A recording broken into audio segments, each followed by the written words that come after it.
My name is Eric Gaskell, and you're listening to the Distorted History Podcast. To speak the truth, the whole truth, frankly and boldly. I can give you merry tales and joyous laughter. Shameless, unreasoning, unjustified terror. A long struggle for freedom. It really is a revolution. As you may remember, this series started off with an examination of the origins of heavy metal, as we looked at the various individuals, groups, and songs that helped to lay the foundation, before finally focusing on Black Sabbath, the group generally accepted to have been the first true heavy metal band.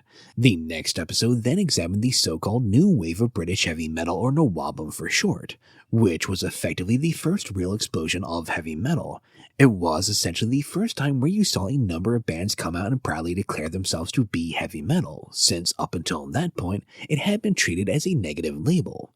Yet while these groups would become quite popular in their home country and to some extent in Europe in general, their impact in America was much more muted, as the NWOBHM bands in general did not tend to see great commercial success among the general public in America.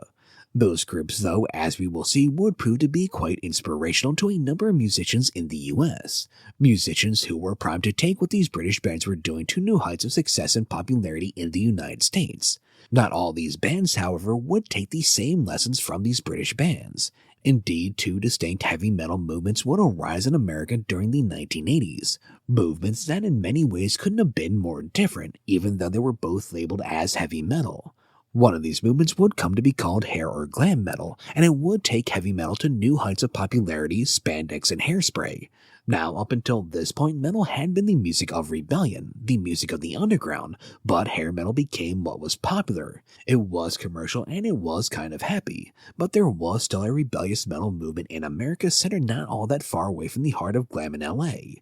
Thrash metal would be born in San Francisco, and it would have little in common with its hair metal counterparts musically or stylistically.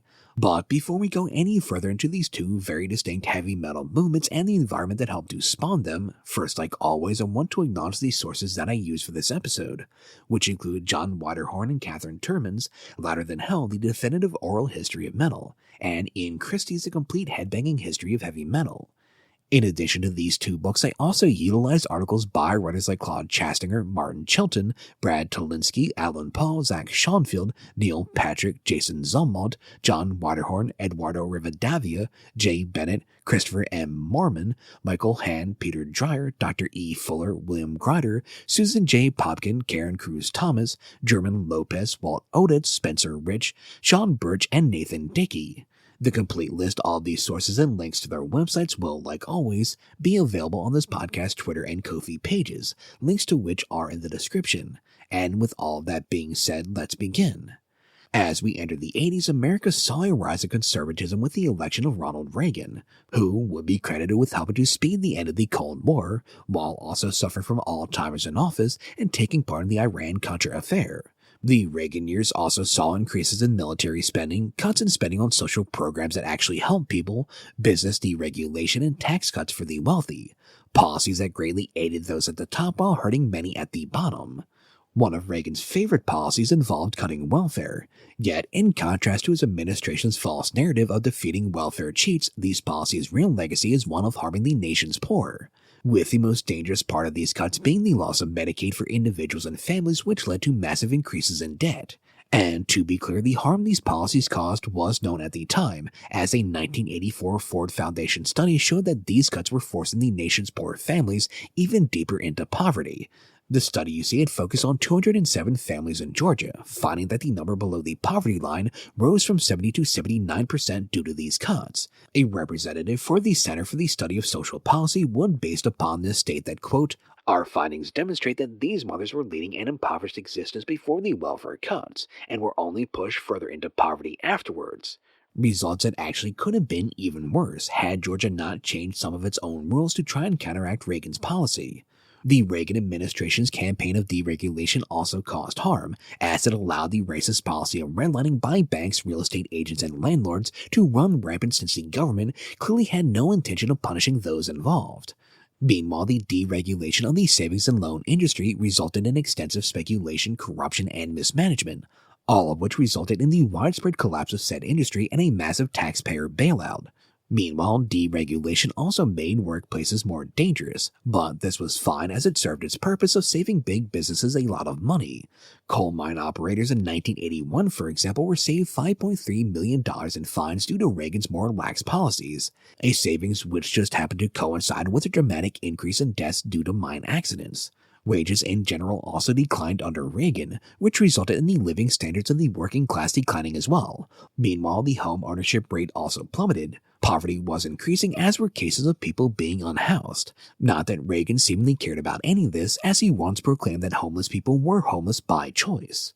One of the factors leading to a massive rise in homelessness in the United States was a product of what is known as deinstitutionalization, which involved removing patients, typically those with mental illness, from various state-run institutions, and instead funneling them into privately run for-profit board and care facilities, a policy that had started in California, where none other than Ronald Reagan had come from before being elected President of the United States. The main problem with this new system was the for-profit institutions received money based purely on the number of patients they took in, and not on any other factors, so they put no priority on rehabilitation or the quality of care they provided. Sociologist Andrew Scull in 1981 would explain the situation like this, quote, "The logic of the marketplace suffices to ensure that the operators have every incentive to warehouse their charges as cheaply as possible, since the volume of profit is inversely proportional to the amount expended on the inmates." Basically saying the goal was to have as many patients as possible while dedicating the least amount of money for their care to maximize profits. As a result, a significant number of patients were placed in terrible conditions in these facilities and were then left with essentially only two options: stay there in said terrible conditions, or leave and end up living on the street in places like Skid Row, a number of whom would then eventually end up incarcerated after being picked up by the police for one reason or another. Notably though, instead of getting the mental health care that they needed, these individuals would simply be sent to prison.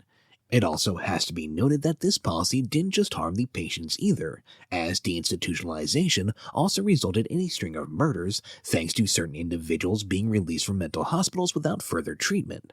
The thing was, despite these numerous consequences, the for-profit facilities became a big business in California, which was important as the owners of these facilities responded by donating large amounts to Reagan's gubernatorial campaigns in the state. As a result, when Reagan eventually became the President of the United States, this policy, despite the numerous warning signs present in California, went national.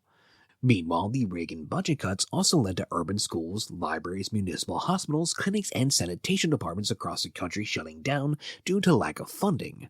The administration also supposedly, in an attempt to punish poor-performing housing authorities, withheld maintenance and management funds in addition to their cuts to public housing, which, as you might expect, just created greater and more dangerous problems. Mold issues, malfunctioning incinerators, and pipes that leaked raw sewage into buildings are just some of the appalling conditions that were created and allowed to fester as a result of these cuts. Which is all to say that under Reagan, the nation's poor, especially those living in major urban centers, lack safe and decent places to live. Not that Reagan cared about the nation's urban centers or their residents.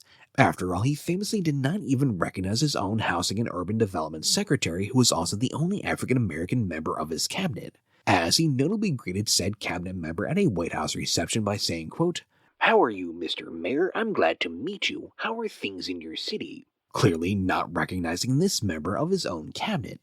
And again, it's not like this is a case of hindsight being 2020. Much of this was known at the time. Indeed, William Greeter of Rolling Stone would write in 1982, quote, "The vague sentiments of Reaganism translated into brutal policies that required putting certain groups back in their place. Blacks recognized this right away, and most women did soon enough. Ordinary white male working stiffs took a bit longer to see that they were targets too. Reaganism's attack on big government sounded reasonable, even desirable in the abstract, but its practical application had dreadful consequences. It revived class warfare in American politics, rich versus poor, business versus labor and consumers, powerful interests versus the weak and unprotected.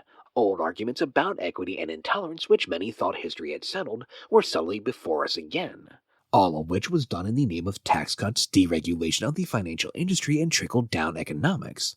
Policies that only benefited the rich, and thus saw the widening of the gap between the wealthy and everyone else. So for some people, wealth expanded greatly, while for many others things got much, much worse. In other words, a repeat of the Gilded Age. This was the state the country was in at the time of these emerging heavy metal movements. Thus, this was the environment that they would either be playing into or rebelling against. Now, as for popular culture at the time, by the late 70s, the music scene in America was dominated by disco, a style of music and subculture that in part developed in response to the dominance of rock music over the previous decade and its rejection of dance music. From the outside, however, the party club scene around disco just seemed like an indulgence of the so-called me generation, with the me generation being the name older generations gave to the baby boomers. According to these older generations, the boomers were self-absorbed. Everything had to be about them, and they seemed to believe that they shouldn't have to wait for the good things in life. A generation that, by the way, simply turned around and made similar complaints about every subsequent generation. Regardless, the disco scene at the time was so popular, many seemed to fear it was choking out rock music. How grounded this fear was, I can't say. Nowadays, I tend to just dismiss all the old-timers who rant about rock and metal being dead, as there are still plenty of young people and bands listening to and making that kind of music. Sure, it's not the chart-topping most popular style at this time, but it's still seemingly going strong. Indeed, with the way music is consumed nowadays, as flawed as the system is with not rewarding the actual artist, it does seem like there's more room for a diversity of styles, which may not have been so true back in the late 70s and early 80s. With disco occupying the airwaves and popular culture, maybe there was more reason to fear that rock music might just fade away. At the very least, though, suffice it to say there wasn't a real metal-friendly atmosphere in America at the end of the 70s into the early 80s. Indeed, it does not seem like any music publication in the States bothered to cover heavy metal in any real depth, if they even touched upon the genre at all. And if they did, any bands coming out of Europe were seemingly ignored completely. In fact, Rolling Stone, a magazine that apparently still caters specifically to the boomer generation, dismissed heavy metal as a whole, giving one-star reviews to the entire discography of bands like Judas Priest and Black Sabbath. So, with American publications still being written by and for their parents' generation, young American metal fans had to go overseas for their news, as metal was firmly an underground scene in America.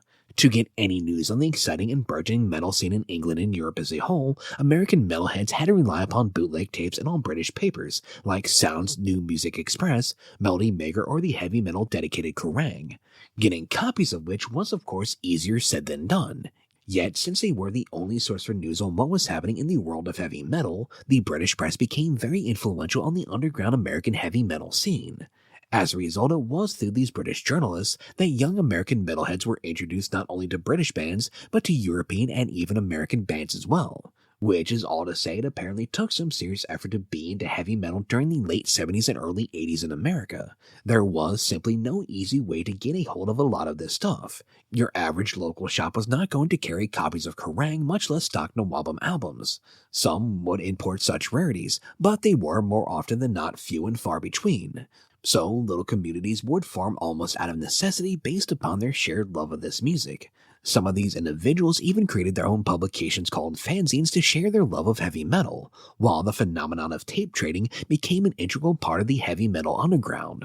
Now, depending upon your locale, it could be quite rare to find someone else who also liked heavy metal. So, concerts, swap meets, and messages in classified sections of magazines became some of the favored ways to exchange information and tapes within the community. It was through these lines of communication that information and music would be exchanged, as due to the limited access Americans had, invariably someone would have information about some new band, or a copy of a tape that others hadn't gotten a hold of.